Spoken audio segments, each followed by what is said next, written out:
When you think about Chicago, what do you imagine? The beauty of the city skyline? Lake Michigan, sprawling out like an ocean.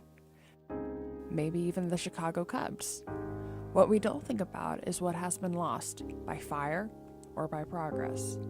We don't remember buildings tumbling down or the terror of those having to rebuild from the literal ashes. We don't remember the ghosts of Chicago.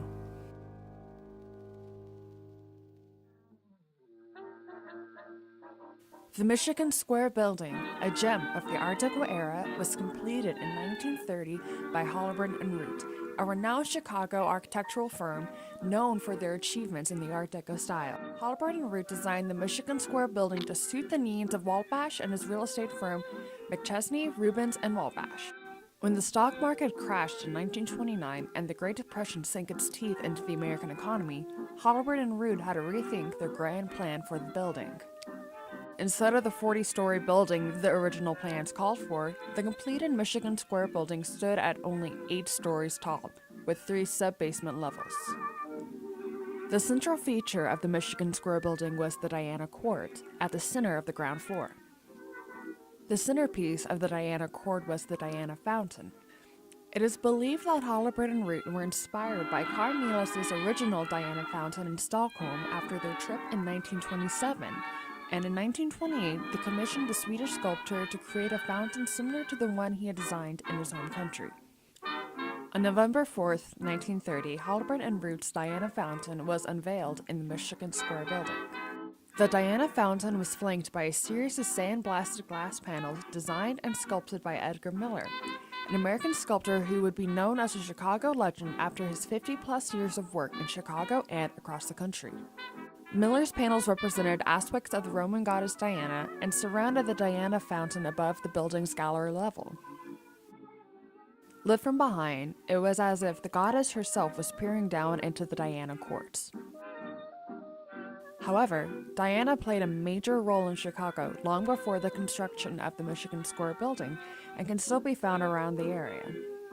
The first major appearance of Diana in Chicago was in the 1893 World's Columbian Exposition, where she sat atop the Agriculture Building. Diana, goddess of the hunt, was a beloved piece of the exposition and was admired near and far from her perch over the Court of Honor. Diana's second and third incarnations, Progress Lighting the Way and The Spirit of Progress, were both commissioned by the Montgomery Ward Company. Progress was installed in the company's original Michigan Avenue building tower, but was unfortunately torn down in 1947 when the tower was deemed unsafe to remain standing. After the Spirit of Progress was installed on the 618 West Chicago Avenue building in 1929, Spirit became a corporate symbol because she carries the caduceus in her left hand, which was a symbol of commerce in the ancient world. But why choose Diana for the Michigan Square Building? It is interesting that Diana was chosen as the centerpiece for the Michigan Square Building, another building dedicated to commerce, not only for Wabash's real estate firm, but for the shops and businesses on the commercial levels. In a letter written to a friend in 1949, Root declared that the Diana Fountain was inspired by his and Halliburton's trip to Sweden in 1927. Milas himself was greatly influenced by classical and Norse mythology, and this can be seen in many of his works across the country and the world. However, there was no known direct reason as to why Halliburton and Root chose Diana, other than their admiration for Milas's work in Sweden.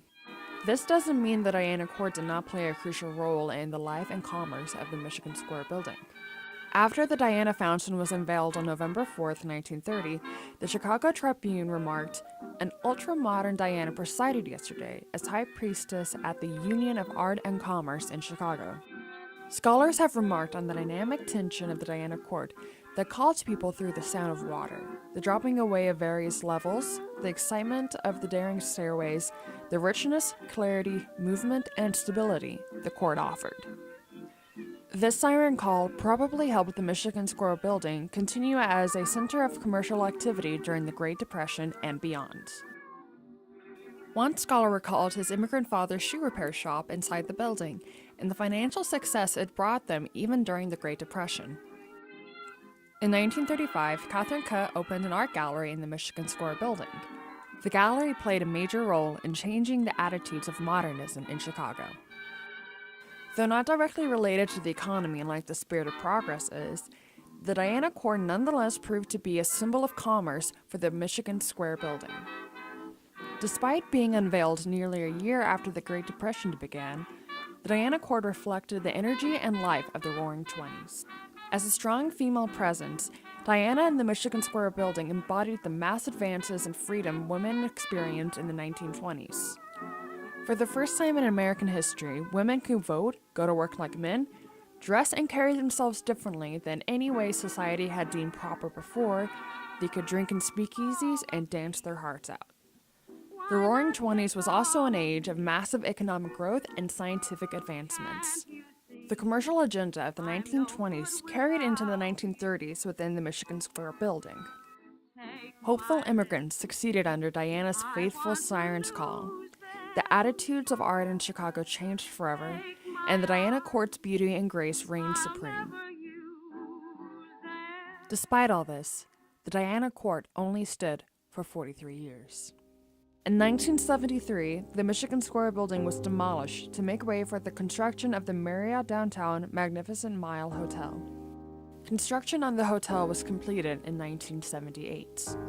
Since then, the hotel has received massive architectural criticism. And ironically, the hotel's architect, Harry Weese, would come to be considered as a founder of the Chicago preservation movement. Despite the demolition, key pieces of the Diana Court survive. The Diana Fountain can be found at the University of Illinois, Urbana-Champaign. And two of Miller's panels can be viewed at the Art Institute of Chicago in Gallery 200. The panels are part of the Fragments of Chicago's Past exhibit that displays pieces of architecture from demolished or lost buildings from Chicago's history. Through the preservation of these pieces, the ghost of the Michigan Square Building remains present in the culture of Chicago.